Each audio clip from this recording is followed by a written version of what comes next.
IDFM 98 de la bande FM Radio Anguin, au-delà du miroir. Ce soir, nous allons parler des frères humains, des sœurs humaines, celles qui ont entendu parler du transhumanisme.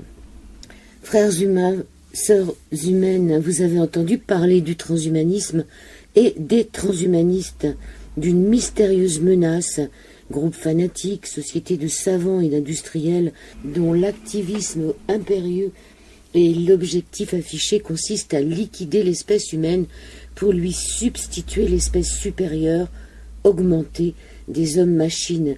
Vous avez sûrement entendu l'ultimatum cynique et provoquant de ce chercheur en cybernétique qui dit « Il y aura des gens implantés, hybridés, et ceux qui domineront le monde, les autres ne seront pas plus utiles que nos vaches actuelles au pré. Et encore, ceux qui décideront de rester humains et refuseront de s'améliorer auront un sérieux handicap. Ils constitueront une sous-espèce. » C'est ce dont nous allons parler aujourd'hui dans cette publication publiée par Pièces et Main-d'œuvre dans la rubrique Services compris, qui s'appelle le Manifeste des chimpanzés du futur contre le transhumanisme. Nous sommes les chimpanzés du futur et nous vous appelons à la résistance contre ce néo-nazisme surgi des laboratoires. Les animaux politiques qui écrivent à l'enseigne de Pièces et Main-d'œuvre combattent le transhumanisme depuis une quinzaine d'années. Ils ont déjà publié nombreux livres sur des sujets voisins, terreur et possession, aujourd'hui le nanomonde, l'industrie de la contrainte. Donc nous allons retrouver une femme qui va nous parler. Elle fait partie de ce collectif Pièces et Main-d'œuvre. J'ai eu quelques petits soucis de téléphone pendant cet enregistrement. Je vous prie d'excuser la mauvaise qualité par endroit du son de cet entretien. Merci beaucoup. Une femme qui va me répondre. Bonjour. Bonjour. Vous êtes des technocritiques. On se définit d'abord comme des enquêteurs.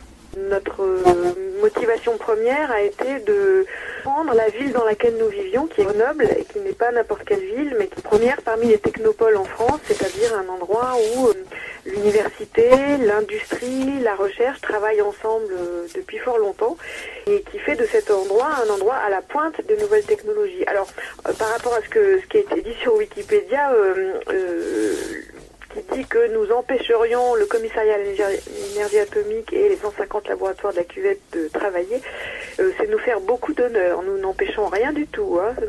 Nous nous contentons d'enquêter sur notre ville et sur les technologies qui s'y préparent. Donc finalement, comme Grenoble est à la pointe des nouvelles technologies, enquêtant sur notre ville, nous enquêtons sur ce qui va nous arriver à nous tous.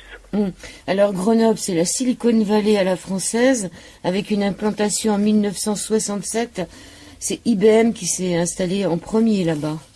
Oula, alors non, IBM ne s'est pas installé en premier. Ce qu'IBM a fait en premier à Grenoble, c'était de s'installer dans un laboratoire commun avec une université. C'était la première fois qu'il y avait donc justement cette jonction entre IBM et le monde académique. Mais l'histoire technoscientifique de Grenoble, elle remonte à la fin du 19e siècle. C'est-à-dire le moment où un ingénieur, Aristide Bergès, invente ce qu'on a appelé la houille blanche, c'est-à-dire l'électricité hydraulique, qui a lancé le développement technico-économique de Grenoble et qui a permis ensuite que se développe ici tout un tas d'industries et en même temps d'universités pour former les ingénieurs nécessaires à cette industrie. C'est vraiment une particularité locale que le monde économique et académique travaillent ensemble depuis 150 ans. Donc l'histoire de Grenoble, c'est l'histoire de l'électrochimie, l'électrométallurgie, puis l'électromécanique, l'électricité évidemment, puis le CEA, le commissariat à l'énergie atomique, qui envoie à Grenoble son premier détachement en province après la guerre, après la Deuxième Guerre mondiale.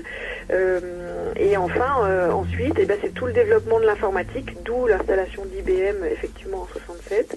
Et puis de là, toujours par développement télescopique, on est arrivé aux biotechnologies, puis aux nanotechnologies avec l'inauguration de Minatech en 2006. Et aujourd'hui, Grenoble est vraiment à la pointe dans ce qu'on appelle les technologies convergentes, c'est-à-dire qu'on a, nous, sur le territoire local, des laboratoires à la fois dans les biotechnologies, les nanotechnologies, l'informatique évidemment, et les sciences cognitives, c'est-à-dire tout ce qui est du domaine du cerveau, des neurotechnologies. Donc on est vraiment en première ligne pour assister à cette, à ce que les scientifiques appellent cette nouvelle révolution technologique, mais qui au fond est une révolution permanente, quoi. Oui, on appelle ça les NBIC, les NBIC. Voilà, c'est ça. Informatique, biotechnologie, sciences cognitives et nanotechnologie. N pour nano, oui, c'est ça. Alors, vous avez donc Minalgique, c'est ça? Alors, Minalogique. C'est le nom du pôle de compétitivité. Vous savez, il y a quelques années, l'État français avait décidé de créer des pôles de compétitivité partout en France, exactement sur le modèle de ce qui existait déjà à Grenoble, c'est-à-dire l'idée que on allait regrouper sur des territoires l'industrie, les start-up, les multinationales, les chercheurs, l'université, les labos publics, et que tout le monde devait travailler ensemble sur des domaines privilégiés dans chaque région ou chaque technopole. Et donc à Grenoble, on a baptisé ça Minalogique, qui est, quand on regarde bien, le pôle de compétitivité qui prépare ce que nous on appelle le monde machine, c'est-à-dire le fait d'implanter de l'informatique et ce qu'on appelle de l'intelligence, c'est-à-dire en fait la capacité à récolter des données, absolument partout. C'est les objets connectés, c'est la Smart City, c'est toutes ces choses qu'on voit maintenant exploser avec de plus en plus d'objets numériques connectés. Eh bien, Grenoble réunissait à la fois le monde du logiciel, le monde les nanotechnologies. C'est très important là-dedans parce que ça permet de réduire la taille des composants électroniques, et c'est ce qui fait qu'on peut mettre de l'informatique partout et avoir des smartphones et des tas de choses très performantes sur des toutes petites surfaces finalement. Et donc, voilà, Minalogique, c'est ça, c'est le pôle de compétitivité grenoblois. Ils cherchent des habitats intelligents pour la santé, des capteurs et caméras pour qu'enfin les personnes âgées puissent se passer de la visite de leurs proches en toute sécurité. Elle est pas belle la vie. Alors, le François Berger, le neuro-oncologue directeur de Climatech, a démissionné en 2016 et condamne désormais le charlatanisme transhumaniste. Oui, lui a effectivement quitté Climatech. C'est très compliqué, à vrai dire, de savoir ce qui se passe à Climatech. C'est vraiment un endroit très secret. On a beaucoup de mal à avoir des informations. Et c'est même compliqué de savoir ce qui se passe entre les personnes qui y travaillent, évidemment. Alors, est-ce que François Berger a jugé qu'il y avait une dérive liée au changement d'état d'esprit de Halim Le Benabid, ou bien est-ce qu'il a senti que effectivement il était en train de collaborer à des travaux qui pouvaient servir à des projets que nous on estime inhumains? On ne sait pas. En tout cas, maintenant c'est quelqu'un qui effectivement a quitté la clinique et veut mettre en garde contre le transhumanisme, en tout cas. Ça fait un peu peur quand on sait ces nouvelles lois qui passent sur le secret industriel et le secret des affaires. Oui, absolument. Ça va pas du tout arranger les affaires quand on essaie de savoir un peu ce qui se passe dans certains endroits. Mais là, à Climatech, ils sont protégés par le secret industriel. C'est ce qui manque pas de style. Pour une clinique, d'abord pour une clinique, et ensuite une clinique financée et créée par le commissariat à l'énergie atomique, c'est-à-dire un organisme de recherche public. Ils sont protégés par le secret industriel, donc c'est très difficile de savoir ce qui s'y passe. Alors, depuis 15 ans, vous dénoncez le danger du nanomonde plutôt que la toxicité des nanoparticules. C'est vrai que très vite, on a voulu attirer l'attention sur le fait que le problème des nanotechnologies, c'était la pollution et la toxicité des nanoparticules, qui certes existent, ne nions pas ça, nous l'avons nous-mêmes documenté, mais disons que c'est comme pour toute nouvelle industrie. Il n'y a pas de nouvelle industrie qui démarre sans son lot de nuisances environnementales et sanitaires. Donc ça n'a rien de neuf. En revanche, ce qui est nouveau avec les nanotechnologies, et c'est ce qu'on a essayé de résumer en appelant nanomonde, c'est que ça bouleverse complètement les possibilités technoscientifiques. Et c'était pour nous notamment le fait que ça donnait des outils à la possibilité de réaliser le projet transhumaniste d'homme augmenté. Et quand on disait ça, nous, il y a 15 ans, c'était difficile de se faire entendre. Et force est de constater que 15 ans après, maintenant tout le monde parle de transhumanisme et tout le monde dit ah bah oui, effectivement, maintenant on a les moyens de, par exemple, de marier l'homme et la machine, d'hybrider des corps humains avec des dispositifs électroniques. Et ça, c'est les nanotechnologies qui le rendent possible. Alors pourtant, le transhumanisme revêt évidemment les oripeaux de l'antifascisme, de la démocratie, du féminisme, de l'antispécisme, de l'écologie, bref, de toutes les causes fétiches des libéraux et des libertaires. Il se présente comme étant tout ça en même temps, le transhumanisme. C'est-à-dire que le transhumanisme, c'est un vaste monde, et il est parcouru de courants divers. Donc, aux États-Unis notamment, il y a peut-être une plus grande représentation de ce qu'on appelle les libertariens, c'est-à-dire des gens pour qui l'État doit être le moins présent possible et qui seraient plutôt classés, disons, à droite chez nous, donc dans le monde de l'industrie, qui veulent supprimer les normes, supprimer au maximum l'encadrement, la réglementation et le regard de l'État sur leur activité. Mais il y a aussi tout un courant de gauche aux États-Unis et en France. Les transhumanistes français réunis dans l'association française transhumaniste se réclament de gauche, et en effet, tous ces courants-là, effectivement, épousent les discours de gauche et sur toute la liste que vous avez énumérée, en disant mais que leur projet est tout à fait compatible avec des ambitions écologistes, féministes et tout un tas de courants, disons, progressistes. Ils essayent de se fondre dans ce panorama-là, en estimant que ça correspondra mieux sans doute à l'état d'esprit français. C'est aussi tout ce qui se passe au niveau de la sexualité avec les transsexuels, toute cette... Eux, en tout cas, théorisent le fait que de se servir en quelque sorte des revendications de ces personnes-là pour dire, en fait, ils défendent la même chose que nous. Ils défendent la possibilité que nous donne la technique de façonner nos corps sur mesure selon nos propres désirs. Mais c'est aussi de réfléchir à la façon de fabriquer des enfants qui répondent à des critères précis, puisque de plus en plus, on sait maintenant, grâce au séquençage du génome notamment, on sait vraiment affiner pour l'instant le tri parmi les embryons. Et même au niveau des naissances, il y a un certain James Hughes, le transhumaniste démocratique 2.0, qui dit que les naissances assistées technologiquement, ce qui inclut éventuellement les grossesses artificielles, libéreront les femmes de la nécessité d'être les porteuses nécessaires et vulnérables de la prochaine génération. Voilà. Et là, par exemple, typiquement, il reprend un discours qui existe chez certaines féministes, donc ça lui donne un supplément d'âme, disons, politique, en disant, finalement, la technologie va soulager les femmes, quand on aura l'utérus artificiel, elles pourront enfin être dégagées de cette contrainte-là. Mais ce qu'il y a derrière, c'est surtout le fait que l'utérus artificiel, il intervient dans des chaînes complètes de conception artificielle des humains. C'est-à-dire depuis la fécondation, depuis même maintenant, on travaille à fabriquer des gamètes artificiels, c'est-à-dire des ovules et des spermatozoïdes artificiels, ce qui fait que là, l'humain fabriqué entièrement en laboratoire représente pour le transhumaniste quelque chose c'est leur rêve, parce que leur idée, c'est vraiment d'en finir avec tous les processus naturels. Le slogan de James Hughes et des transhumanistes, c'est remplacer le naturel par le planifié.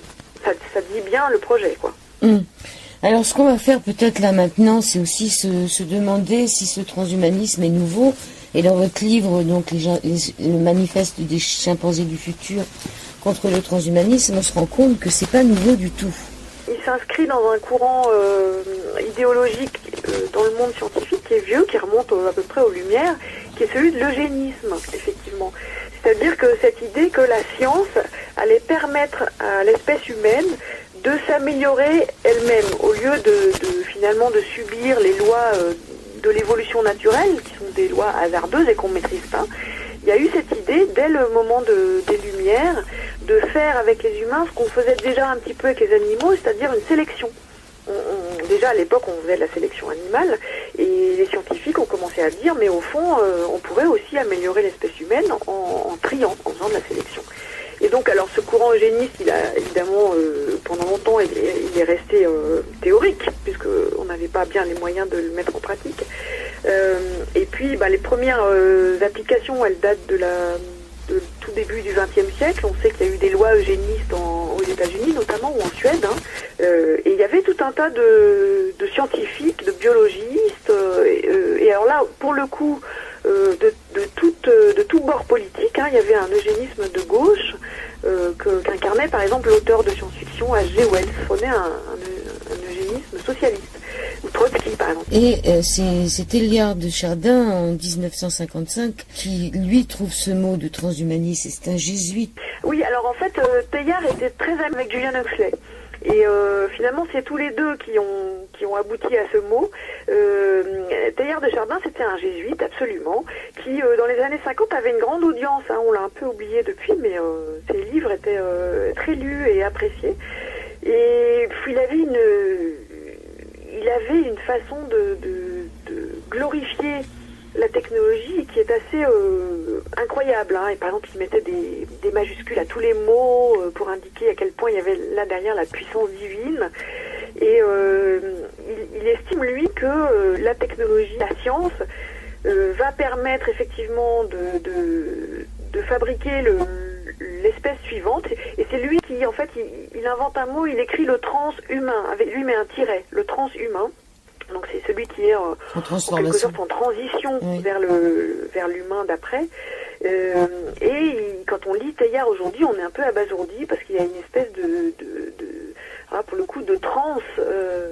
Il imagine la noosphère, c'est-à-dire ce moment où tous nos esprits seront reliés grâce à la technologie et ne formeront plus qu'un seul cerveau de toute l'espèce humaine. Enfin, il y a une espèce de délire comme ça. Alors, ces idées sont reprises dans les années 70-80 dans la Silicon Valley. Déjà en 1960 avec la NASA qui fait le premier cyborg.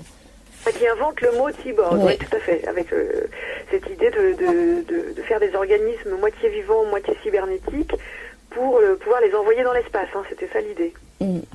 De déconstruire l'humain, augmenter donc les capacités de l'homme, remplacer le naturel par le planifié. Ceux qui auront les moyens technologiques de le faire, on est d'accord, parce que les autres, ce seront des sous-espèces. Ce sera une sous-espèce. Il est évident, on sait aujourd'hui déjà qu'il y a une médecine à deux vitesses et que les pauvres sont moins bien soignés que les riches et ont d'ailleurs une espérance de vie inférieure. Ça existe déjà.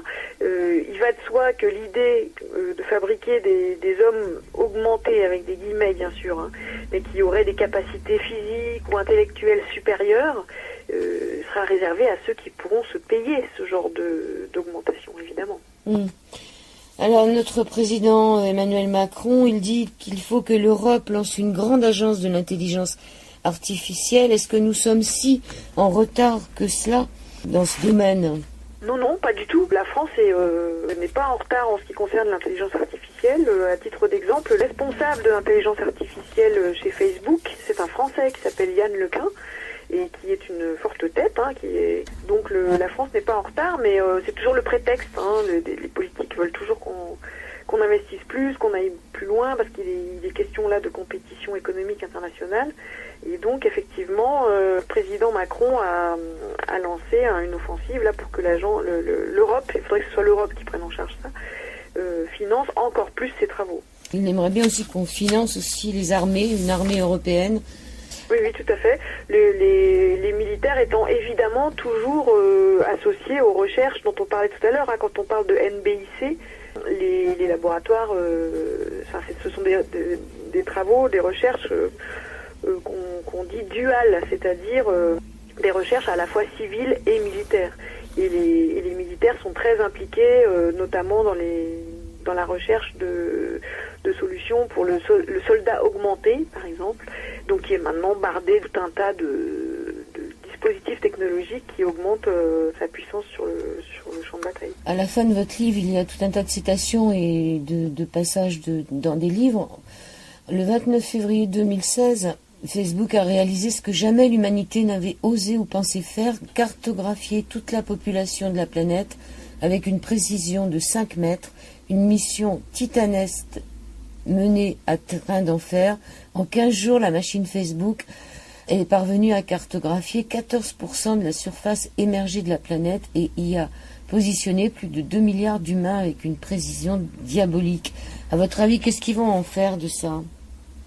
Alors, difficile de savoir quels sont les projets dans les cartons de ces grandes entreprises, mais ils le font parce qu'ils peuvent le faire. C'est-à-dire, je suis pas sûre qu'il y ait toujours derrière des objectifs, mais ils ont de tels moyens qu'ils les déploient, ils font ce qu'ils peuvent faire finalement. C'est ça qui est quelquefois déconcertant, c'est que on sait même pas au fond s'il y a beaucoup de pensée là derrière. C'est d'abord de la puissance et donc on le fait. Ensuite, on sait que Facebook a un modèle économique qui repose sur les données. Accumulation d'informations sur chaque être humain. Il y a un terrien sur 4 est sur Facebook quand même aujourd'hui. Évidemment, la cartographie fait partie des données intéressantes. On sait qu'il y a des boîtes de data marketing notamment qui vendent nos données personnelles aux annonceurs qui ensuite ont envie de nous cibler pour nous vendre des produits ou des offres ou des publicités, que la géolocalisation est un facteur supplémentaire. C'est-à-dire quand on voit que Google a aussi photographié la Terre entière sans nous demander notre avis, on peut aller se balader chez les gens, regarder un peu si une maison a été transformée. Enfin, c'est pas uniquement cartographié, c'est remis à jour sans arrêt. Tout à fait. L'idée, c'est de cibler au plus juste et que ça corresponde à votre situation au moment T. Et voilà, enfin, c'est assez diabolique. Hein. C'est vrai qu'il y a cette idée qu'on est pris dans un filet électronique de plus en plus serré. Qui serviront les robots seront plus petits en taille.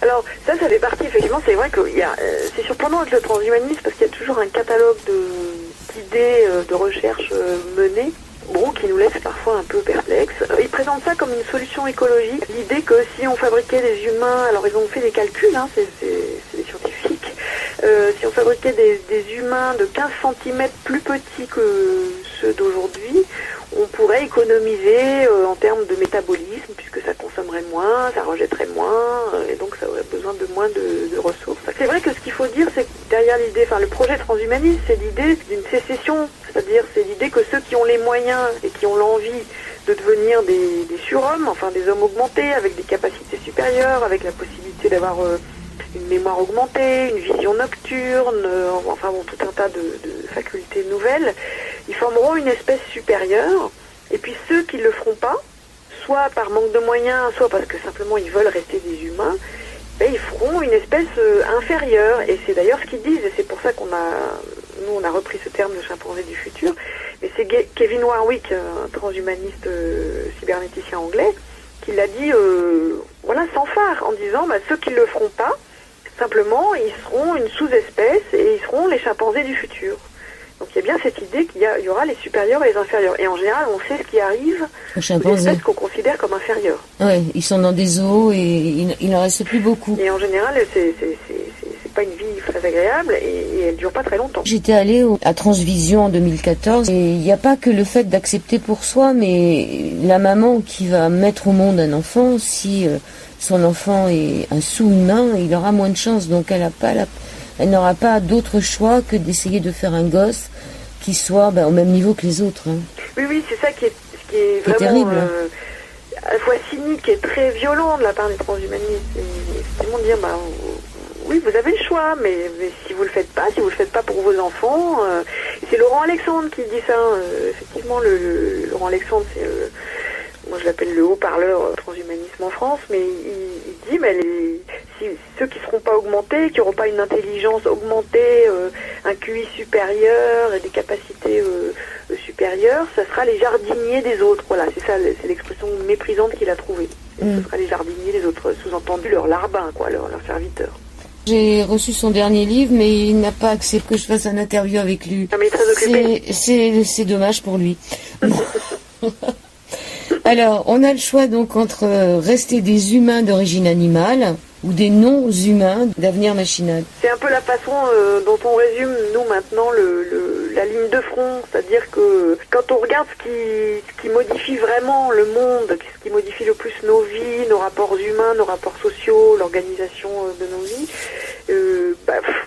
c'est plus les partis politiques, hein, c'est vraiment la technologie qui est à l'œuvre dans les modifications les plus essentielles de nos vies.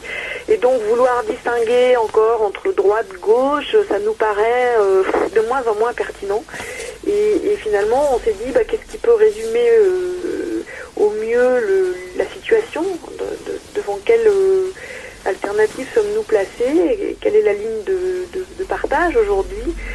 C'est celle-là, c'est entre les humains d'origine animale, ceux qui veulent rester encore ancrés dans cette histoire naturelle, et les inhumains d'avenir machinal, ceux qui ont envie de rompre complètement avec cette histoire naturelle pour se projeter dans un futur entièrement maîtrisé, machiné, par l'hybridation avec leur machine. Et pourtant, Erasme disait qu'on ne naît pas homme, mais on le devient, alors que maintenant, les transhumanistes disent que l'homme est fini, quoi. Il est à bout de souffle, donc il faut changer tout ça. Il y a dans Erasme et dans cet humanisme cette idée que l'homme devient véritablement homme au contact des autres hommes. Hein, c'est ça son idée, c'est que le petit homme quand il naît, il n'est pas bien fini de toute façon, c'est un mammifère indiscutablement, et il va devenir humain dans la société des hommes. Et c'est pour ça que Aristote parle de l'homme comme un animal politique, un animal social. Tout ça, en fait, intéresse fort peu les transhumanistes, chez qui il y a vraiment une haine du naturel, il y a une haine du corps évidente. Hein, dans leur texte, ils parlent du corps comme de la viande, ou comme d'une gelée, ou comme quelque chose vraiment d'assez répugnant. Il y a un dégoût de l'organique, je pense, chez eux. Et ils ont peut-être ils ont plus d'empathie pour des robots de métal que pour leurs congénères humains. Ils disent aussi que nous avons tellement transformé le monde que maintenant nous devons nous adapter. Nous devons nous y adapter à ce monde. C'est Norbert Wiener qui disait ça. Donc Norbert Wiener, c'est le père de la cybernétique, après-guerre, et qui disait ça effectivement après la guerre et après l'explosion des premières bombes atomiques. Il y a une forme de cynisme aussi là-dedans, qui est terrible, c'est-à-dire il ne nous est pas laissé le choix. Nous sommes obligés de nous adapter. Et le problème, c'est qui décide au fond dans tout ça. On en revient toujours à cette question, c'est-à-dire quand il dit nous avons transformé le monde, attendez, qui a transformé le monde? C'est pas tout le monde, c'est certains, ceux qui avaient les moyens de le faire, les maîtres des machines. C'est pas l'humanité entière qui a décidé d'entrer dans l'ère nucléaire, c'est certains, ceux qui avaient le pouvoir de le faire. Qui dit nous avons tellement transformé le monde, c'est pas tout le monde. Et ça, c'est important de le redire. C'est-à-dire que c'est pas un projet collectif de l'humanité. Il y a ceux qui ont le pouvoir, ceux que nous on appelle la technocratie, c'est-à-dire ceux qui ont à la fois le pouvoir, le savoir et l'avoir. C'est à la fois les puissances de l'argent, mais aussi de la science, de la technoscience. Et eux, ils peuvent décider. Et nous, on est prié de s'adapter, en gros. Alors, qu'est-ce que vous dites quand on dit qu'on n'arrête pas le progrès, qu'il faut vivre avec son temps? C'est quand même tout de même pratique, toutes ces nouvelles technologies, et chaque fois qu'il y a une nouveauté, il y a de la résistance. Qu'est-ce que vous dites à tout ça? Alors, beaucoup de choses. On n'arrête pas le progrès. Je trouve que les gens, aujourd'hui, quand ils disent cette phrase, c'est pas tellement pour s'en réjouir. Je sens une forme de fatalisme quand on dit ça aujourd'hui. C'est comme si, on n'y peut rien, quoi. Donc c'est pour revenir à ce que je disais avant, nous, on n'a pas les moyens de le décider. Sur le fait que c'est bien pratique, c'est l'argument majeur. En effet, c'est-à-dire que maintenant, pour tout, il y a une appli, une solution technologique, une prothèse. On a une vie sous assistance électronique. Et pour nous, c'est loin d'être un progrès, justement. C'est-à-dire que à déléguer comme ça toutes nos décisions, toutes nos facultés aux machines, on est simplement en train de désapprendre ce qu'on savait faire par nous-mêmes. Et c'est évidemment pas du tout un progrès. C'est un progrès technologique, certes. C'est un regret, c'est-à-dire l'inverse, pour les humains. C'est évidemment au détriment des capacités humaines. Et à tel point que maintenant, on commence à avoir des inquiétudes, de gens qui disent mais la mémoire se perd, ou bien on a eu le témoignage récemment ça vient de partout en fait, mais là c'était intéressant, c'était une monitrice d'auto-école qui a des jeunes gens au volant et qui disait mais c'est affolant, non seulement ils sont pas capables de se repérer dans l'espace s'ils n'ont pas de GPS, mais ça va bien plus loin, c'est-à-dire qu'ils n'arrivent même pas à faire vite fait de tête une multiplication pour calculer la vitesse de la distance de freinage avec la voiture qui précède. Ils sont perdus s'ils n'ont pas un smartphone ou un écran à portée de main. Donc on voit bien que du point de vue des facultés humaines, il y a plutôt une régression. Je trouve pas ça du tout réjouissant de me dire qu'il va falloir tout le temps être attaché à sa prothèse pour résoudre les problèmes du quotidien. Au contraire, je trouve que c'est plutôt humiliant, moi je trouve. Oui, même le QI a baissé, on le sait. Alors, est-ce que cette nouvelle intelligence artificielle va nous menacer? On dit qu'il y a certains programmes, un programme qui parle entre eux et qu'on ne sait même pas de quoi ils parlent. Oui, alors ça, c'est les chercheurs qui disent ça, qui disent que effectivement, il y a des intelligences artificielles, enfin des machines qui développent des langages entre elles, qui ne savent pas décrypter, mais peu importe parce que au final, la commande est exécutée. C'est ça qui compte pour eux. C'est-à-dire, on demande à la machine de faire quelque chose, elle le fait. Bon, voilà, on s'inquiète pas de comment elle s'y prend. Est-ce que les machines vont nous dépasser? C'est difficile à dire, personne n'en sait rien à mon avis. Quelqu'un comme Ray Kurzweil, un transhumaniste américain de longue date et qui est maintenant en charge de programmes de recherche de pointe chez Google, lui il a théorisé cette idée sous le nom de la singularité. Il dit la singularité c'est le moment où les machines seront plus intelligentes que les humains. Et comme c'est quelqu'un qui aime bien faire des prophéties, il date ce moment à 2045. Bon. Et donc l'argument, c'est de dire, si les machines deviennent de plus en plus intelligentes, notre seule façon pour rester à niveau, en quelque sorte, pour pas se laisser dépasser, c'est de nous augmenter nous-mêmes. C'est de devenir nous-mêmes des machines intelligentes. Voilà. Alors bon, après, c'est des débats d'experts. Hein. Nous, on n'a pas les moyens de savoir réellement ce qu'il en est. Ce qu'on voit, en tout cas, c'est que de plus en plus, la machine évince l'humain de tout un tas de secteurs. Elle a commencé par l'évincer du monde du travail, évidemment, de plus en plus. Elle l'évince donc du monde de la production, elle l'évince du monde de la reproduction, parce que maintenant la reproduction artificielle devient quelque chose de très répandu, au point que certains disent que demain, faire des enfants soi-même, ça ne sera plus du tout la norme. Et puis elle l'évince de décisions, de réflexions, de choses qui étaient de l'ordre du fort intérieur avant et qui se perd, qui est de plus en plus délégué à la machine. Vous avez sans doute vu ces histoires d'assistants personnels là, que développe Google ou Amazon. On parle aussi de valets numériques à la maison qui passent des coups de fil à votre place pour réserver une table de restaurant. C'est vrai que c'est une performance technologique. Au niveau de l'humain, je ne comprends pas ce que ça peut apporter comme satisfaction.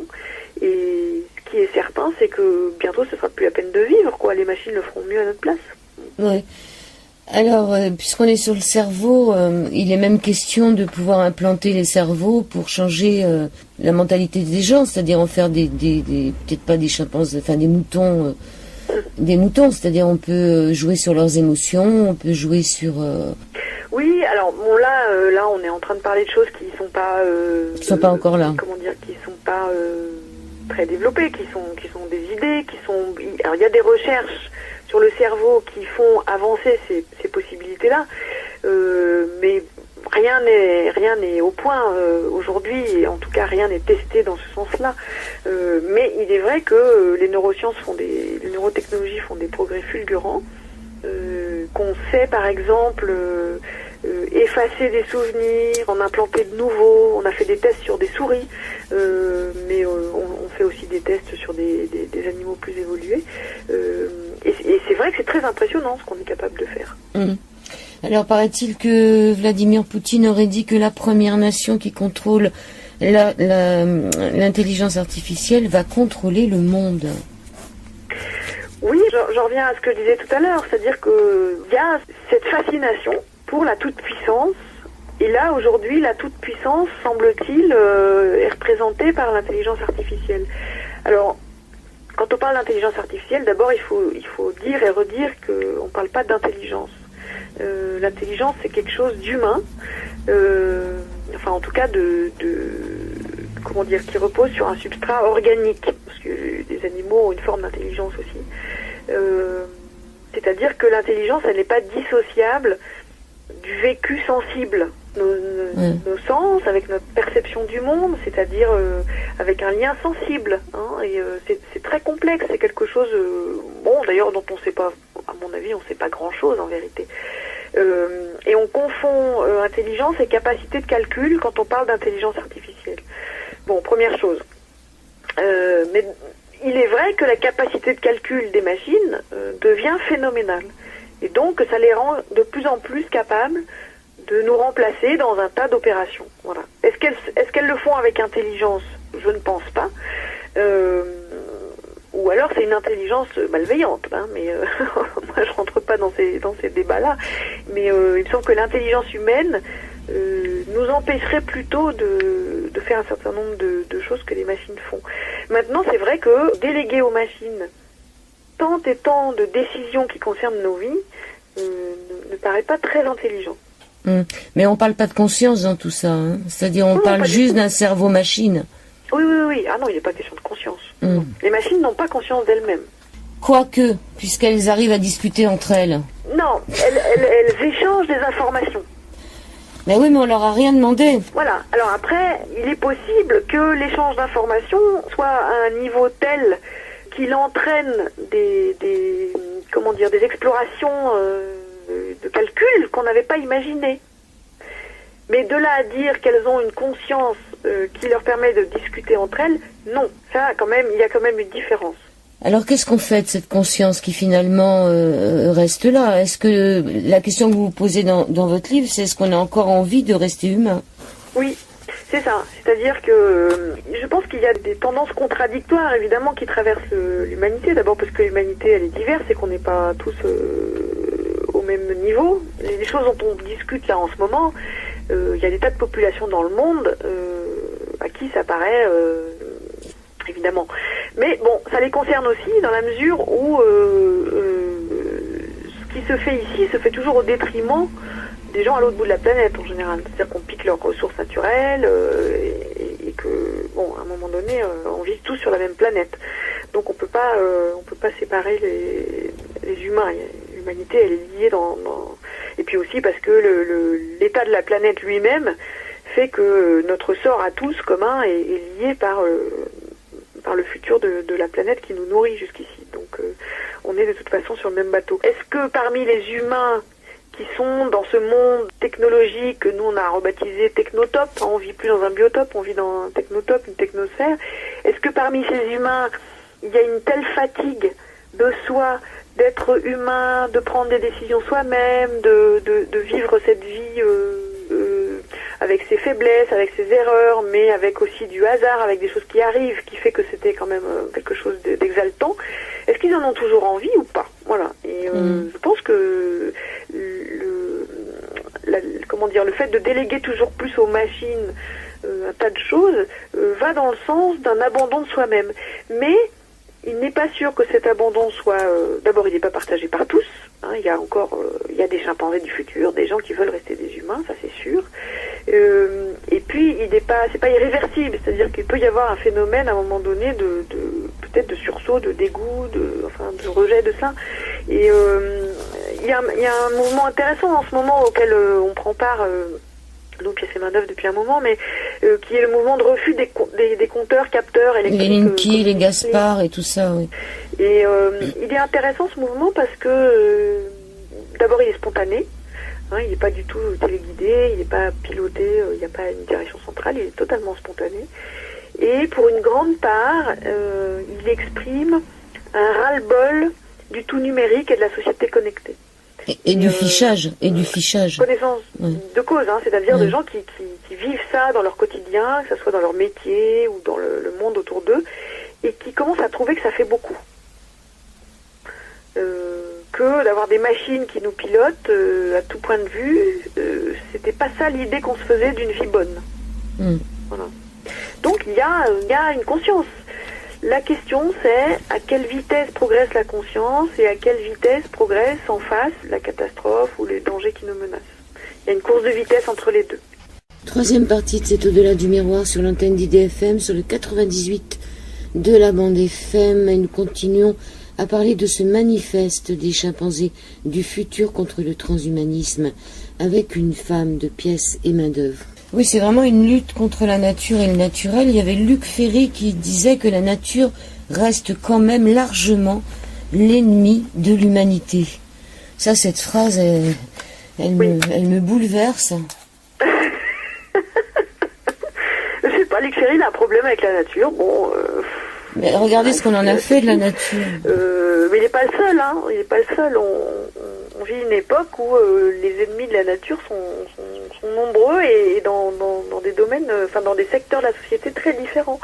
Il n'y a pas que les transhumanistes qui soient les ennemis de la nature.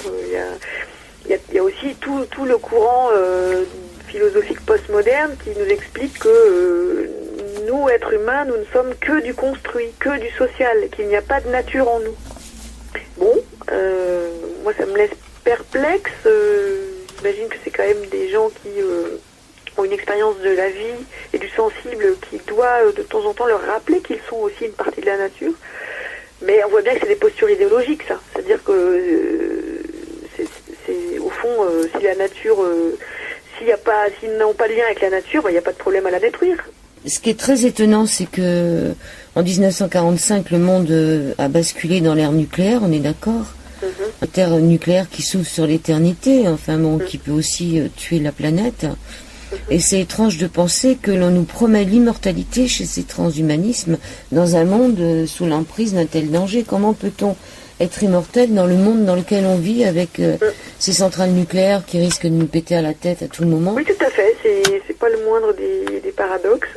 Mais je crois que les transhumanistes ne vivent pas cette idée de menace nucléaire comme on peut l'apercevoir nous. C'est-à-dire qu'ils ont une confiance absolue dans la maîtrise de la technologie par les techniciens. Pour eux, la solution est toujours technologique. Donc si éventuellement il y a un risque nucléaire, eh ben, on trouvera une solution technologique. C'est la fuite en avant qui les anime. Et donc eux ne perçoivent pas le danger, ce risque-là. Alors il y a Wells qui disait que l'espèce humaine est en fin de course, que l'esprit n'est plus capable de s'adapter. Nous sommes en retard de 100 ans, oui, sur nos inventions. Est-ce qu'on est en retard? C'est vrai qu'on a du mal à s'adapter. Moi, je vois les vieilles personnes, elles ont du mal avec le fait de tout mettre en ligne sur Internet. Enfin, ça devient fou, quoi. On a du mal même à s'adapter, même si on n'est pas très âgé. Oui, alors ça, c'est pour effectivement, pour le commun des mortels, on est sommé en permanence de se mettre à jour, en quelque sorte, hein, de suivre, de courir derrière la technologie pour s'adapter. Et on n'a pas le choix parce que, ben voilà, maintenant il faut déclarer ses impôts sur Internet, il faut, même si on est chômeur, pour l'emploi, ça se passe sur Internet, et ainsi de suite.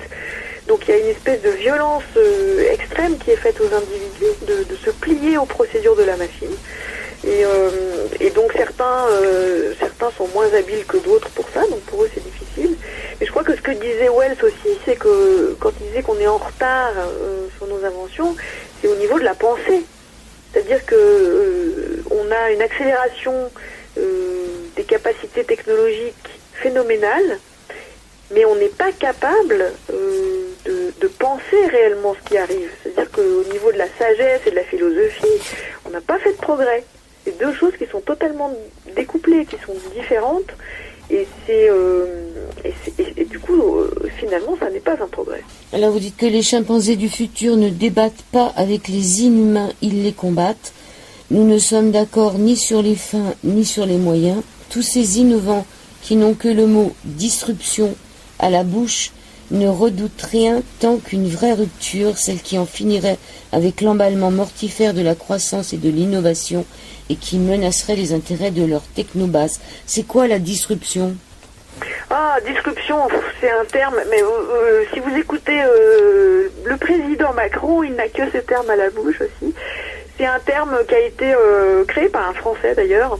C'est censé désigner une innovation qui va complètement rompre, qui va tout changer. C'est-à-dire que dans les modèles d'innovation, il y a plusieurs possibilités.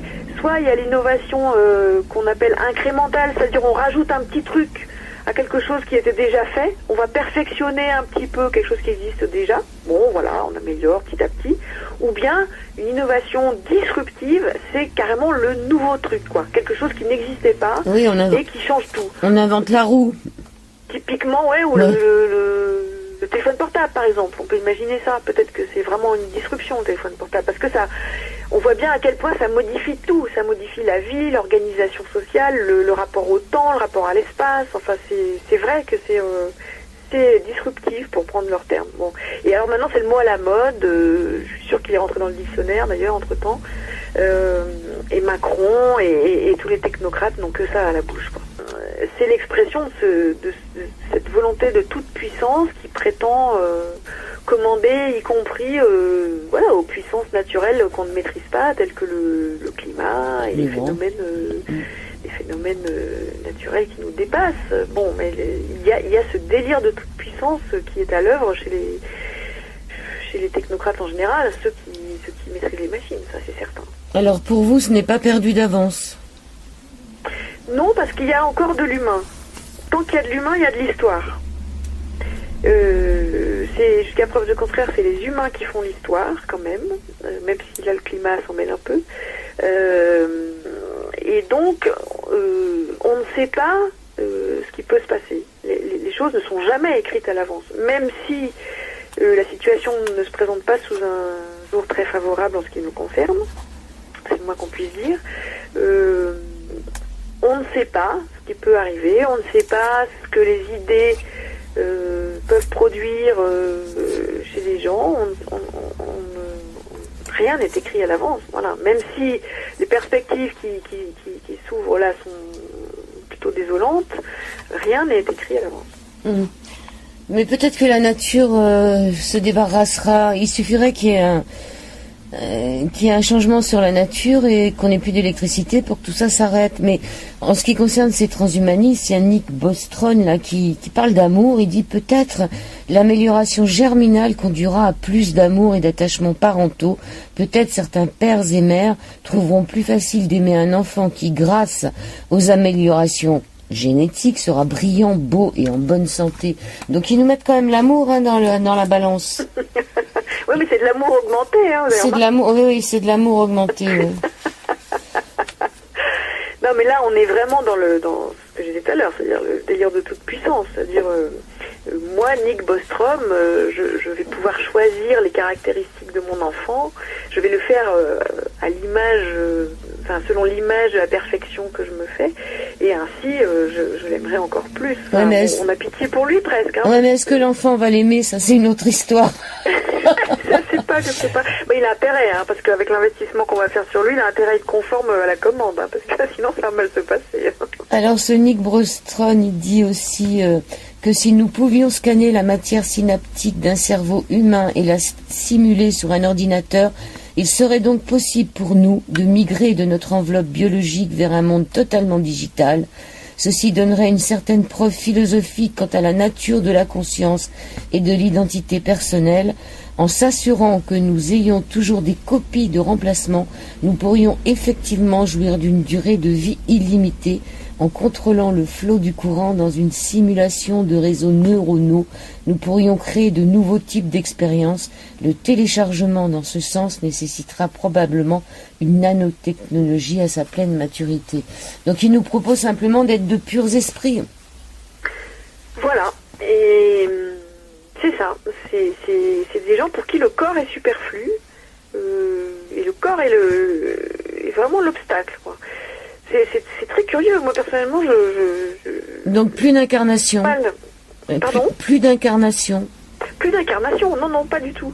Et j'ai beaucoup de mal à imaginer comment on peut rêver d'une vie comme ça, sur une vie de silicium, quoi.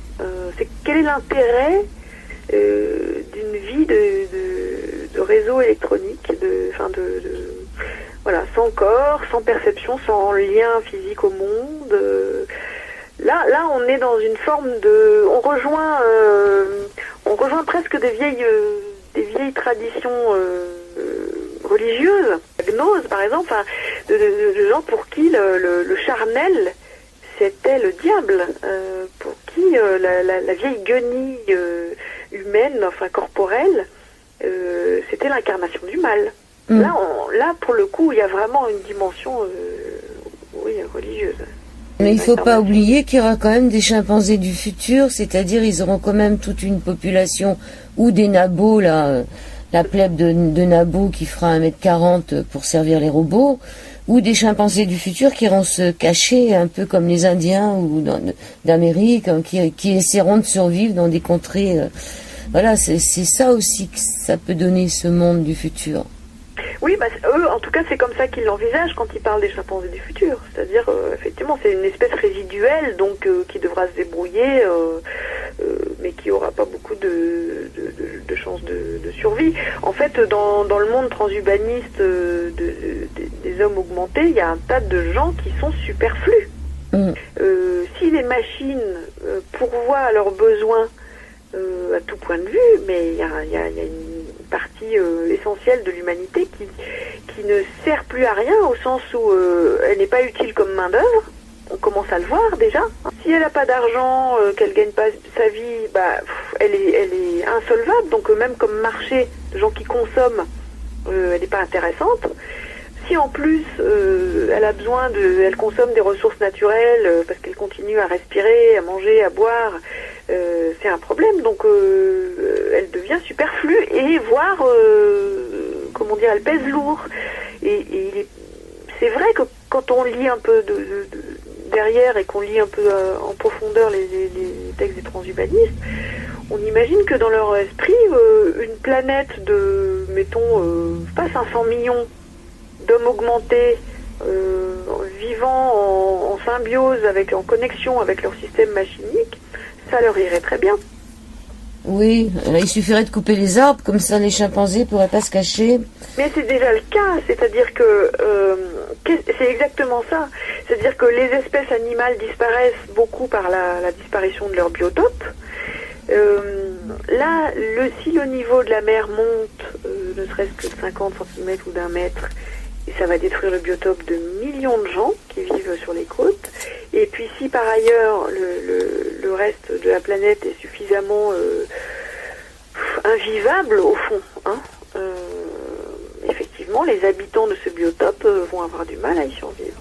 Alors vous dites à vous n'avoir rien voulu entendre, les ouvriéristes d'aujourd'hui se battent contre les robots et l'intelligence artificielle en attendant la perfusion du revenu minimum pour toutes et tous et la disparition du superflu. Nous, chimpanzés du futur, voulons rendre la terre aux ouvriers et dresser la liste noire des objets de consommation, produits et activités à éliminer, c'est le minimum. Je vous remercie beaucoup. Merci à vous. Merci à vous. Manifeste des chimpanzés du futur, je le répète, est publié. C'est les éditions Service Compris que nous avons créées. Et le collectif. Juste pour dire un mot, parce que ce livre devait sortir aux éditions du Seuil. Nous avions signé un contrat avec le Seuil. Et à quelques jours de l'envoyer sous presse, alors qu'il était prêt, corrigé et relu, la grande direction du Seuil a eu peur de le publier. Et a reculé, a essayé de nous faire modifier trop de choses. Et donc nous avons repris nos billes et décidé de le publier nous-mêmes. Donc c'est pour ça qu'il est édité aux éditions Service Compris. Pièce 29, c'est le collectif. C'est nous, voilà, c'est le nom de l'auteur, exactement. C'est le nom des auteurs. Je vous remercie beaucoup. Merci beaucoup. Merci. Très bel été à vous.